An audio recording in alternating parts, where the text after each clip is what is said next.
नमस्कार। मैं डॉक्टर हेमंत आज आपको बहुत ही इंटरेस्टिंग टॉपिक के बारे में बताने जा रहा हूँ।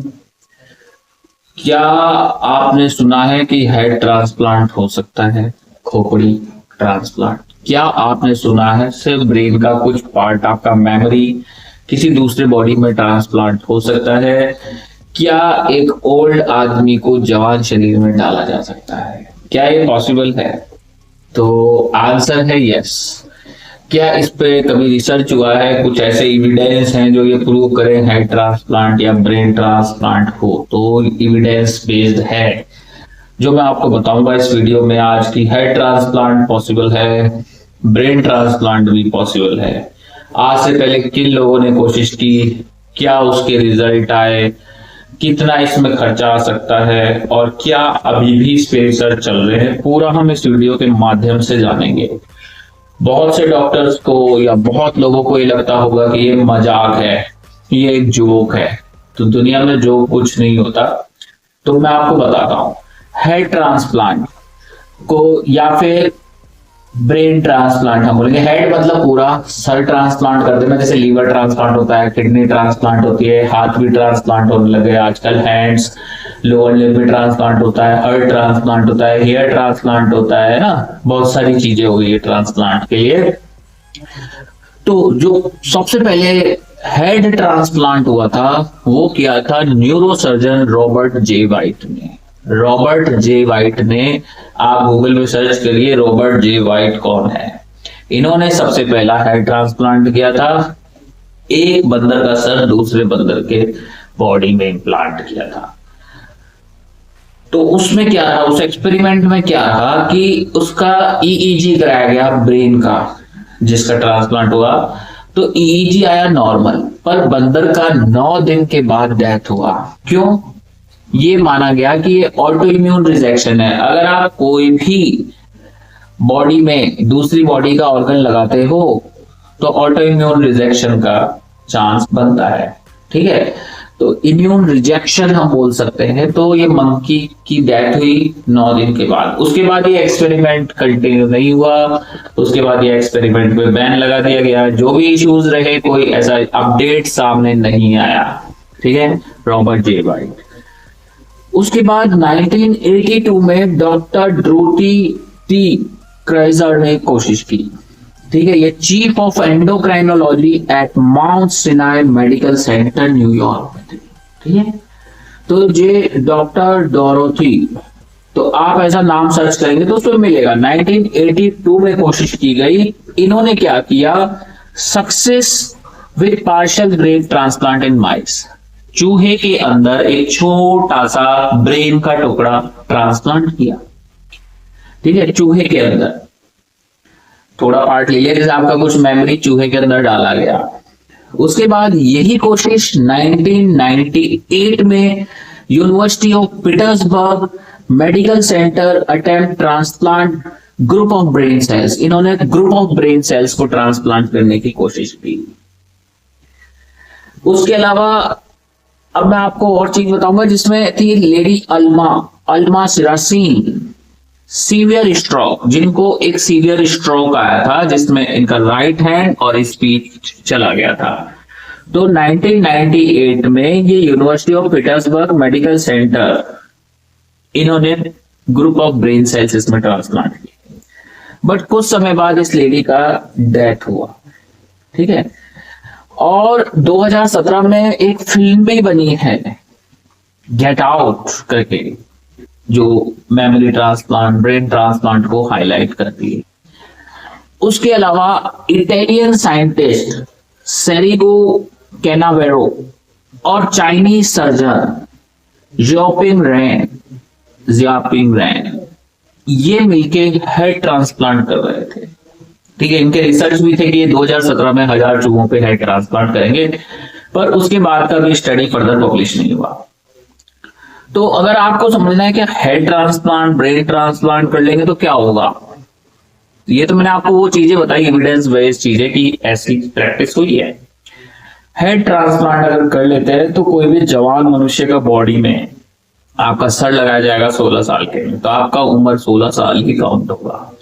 आपका पूरा ऑर्गन जवान है, ये है। उसके अलावा बॉडी खराब हो गया है, डैमेज हो गया है, लीवर किडनी खराब है, फिर आपका हेड ट्रांसप्लांट किसी यंग बॉडी में किया जाता है, डोनर की बॉडी में, तो आप यंग कहलाएंगे। तो एक तो ये बेनिफिट है। दूसरा, आपका मेमोरी भी ट्रांसप्लांट हो सकता है एक ब्रेन से दूसरे ब्रेन में। पर अब आप सोचेंगे कि अभी ऐसा कोई क्यों नहीं कर रहा है। देखो, इसके लिए बहुत ही स्किल चाहिए, बहुत ही डेयरिंग बंदे चाहिए, बहुत दम होना चाहिए, कॉन्फिडेंस होना चाहिए, और पैसा बहुत लगता है इसमें। अराउंड $11 मिलियन, मतलब 88 लाख रुपीज समथिंग आपको पड़ जाएंगे। ज्यादा ही पड़ेगा, मतलब हाँ अराउंड इतना ही पड़ेगा। $11 मिलियन को रुपीज में आप कन्वर्ट करोगे तो बहुत पैसा लगता है हेड ट्रांसप्लांट, ब्रेन ट्रांसप्लांट में। हेड ट्रांसप्लांट तो और भी महंगा है, ठीक है, आराम, जो कि बताया गया। अब इसमें क्या होता है कि अभी आज की डेट में कोई भी ऐसा हेड ट्रांसप्लांट या ब्रेन ट्रांसप्लांट कर नहीं रहा है। ये बहुत से जो यूनिक डॉक्टर्स हैं, जो करोड़ों में एक है, सैकड़ों में एक है, दुनिया में एक है, ऐसे आपको सर्च करने पड़ेंगे कि कौन उसमें रहता है। तो ये चीजें पॉसिबल है। उसके अलावा ऐसा कहते हैं कि कुछ जो मैं अपनी साथ प्रैक्टिस करता हूँ, मैं ऐसे डॉक्टर्स को देखता हूँ जो बुक पे फोकस करते हैं और वो ये मानते हैं कि इस किताब में जो लिखा है ना वही दुनिया है, इस किताब के बाहर साइंस है ही नहीं। और डॉक्टर्स नहीं, पेशेंट भी यही मानता है कि जो डॉक्टर्स की किताब में लिखा है ना कि इस बीमारी का एक क्योर नहीं है, तो वो क्योर नहीं है, वो यही रटके चलते हैं। हर आदमी यही मानता है कि किताब के बाहर दुनिया ही नहीं है, और उनको ये नहीं पता हर साल किताब अपडेट हो रही है, नया ट्रीटमेंट आ रहा है, पर वो नया ट्रीटमेंट मानते नहीं है, एक जोक, एक मजाक समझते हैं इन चीजों को। तो उनके लिए मैं बताता हूँ, जो बहुत ही इंटेलिजेंट होते हैं, ब्रिलियंट होते हैं, वो नौकर बनने ही पैदा होते हैं और नौकरी ही करते हैं वो, और वो किताबें पढ़ते हैं। क्योंकि जो मूर्ख बोलते हैं कि ये मूर्ख है, बुद्धू है, जिसपे जमाना हंसता है, वो इतिहास रचता है और नई किताबें लिखता है और नए एक्सपेरिमेंट, नई चीजें बताता है। और जो अपने आप को जीनियस समझते हैं, किताबें पढ़ते हैं और उन्हीं बेवकूफों की किताबों को रटते हैं।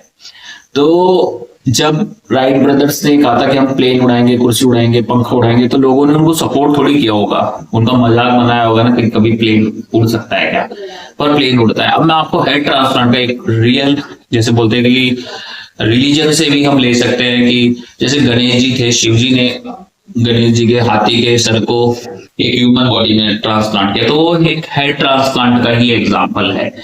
आज से पहले रावण के पास पुष्पक विमान था, लोग हंसते थे कि भाई ऐसा भी कुछ होता है क्या, उड़ा जाता है कि हवा में, पर आज एरोप्लेन्स हैं तो पुष्पक विमान को रिप्लेस करते हैं।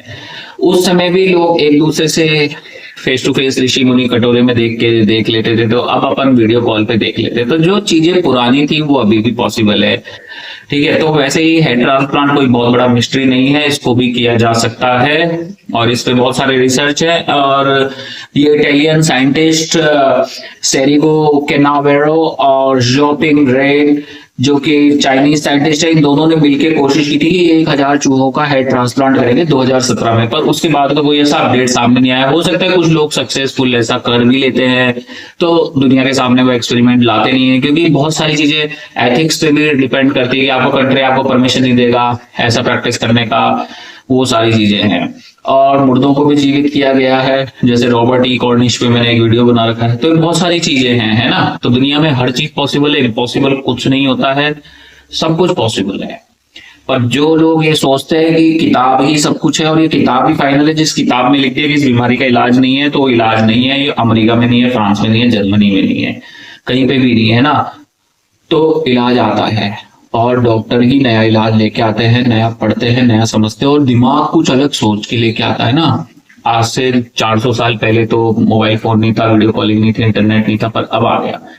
तो वैसे ही अभी हेड ट्रांसप्लांट आप लोगों को मजाक लग रहा है, पर ये पॉसिबल है। ब्रेन ट्रांसप्लांट जोक लग रहा है या मुर्दे जिंदा हो जाते हैं। तो हमारे तो सनातन धर्म में भी बताया हुआ है कि लक्ष्मण जी को संजीवनी बूटी से जीवित किया गया था, और जो शुक्राचार्य थे वो राक्षसों को मरने के बाद भी जीवित कर देते थे। तो ऐसा भी साइंस पॉसिबल है। जैसे रॉबर्ट ई कॉर्निश मुर्दों को जिंदा करता था, तो उसने पिक्चर भी बनाई डॉक्टर ने, द लाइफ रिटर्न्स। अगर आपका दर्द किसी भी दवाई से ठीक नहीं हो रहा है, बड़े से बड़े पेन किलर से ठीक नहीं हो रहा है, तो एक डॉक्टर थे, उनका नाम मेरे को याद नहीं आ रहा, उस पर भी मैंने वीडियो बनाया है। एनाटॉमी ऑफ इलनेस नाम की बुक लिखी है, जिन्होंने अपना दर्द सिर्फ हंस के और कोलाजन, विटामिन सी और कुछ छोटी रेमेडीज के थ्रू पेन खत्म किया बॉडी का। उनको दर्द का एहसास नहीं हुआ। जो दर्द मॉर्फिन से कंट्रोल नहीं हो रहा, फेंटानिल से कंट्रोल नहीं हो रहा, खुद डॉक्टर जो समझ गए कोलाजन डिसऑर्डर डिजीज के कारण, तो दुनिया में हर चीज पॉसिबल है। ये जरूरी नहीं कि किताबों में सब कुछ लिखा हो, किताबें तो आप खुद लिखोगे। जिन्हें मूर्ख समझता है जमाना, जिन पे हंसता है जमाना, इतिहास वही हंसते हैं। ठीक है, जिस पे जमाना हंसा है इतिहास को उसने रचा है। और जो अपने आप को जीनियस और पढ़ाकू समझता है तो वो उन मूर्खों की किताबों को ही रटता है और रटता है और रटता है, उस किताब से कभी बाहर नहीं आता है। वीडियो अच्छा लगे लाइक करें, चैनल पे नए सब्सक्राइब करना ना भूलें। Thank you. ऐसी मोर इंटरेस्टिंग इंफॉर्मेशन जानने के लिए चैनल को सब्सक्राइब करना ना भूलें। Thank you.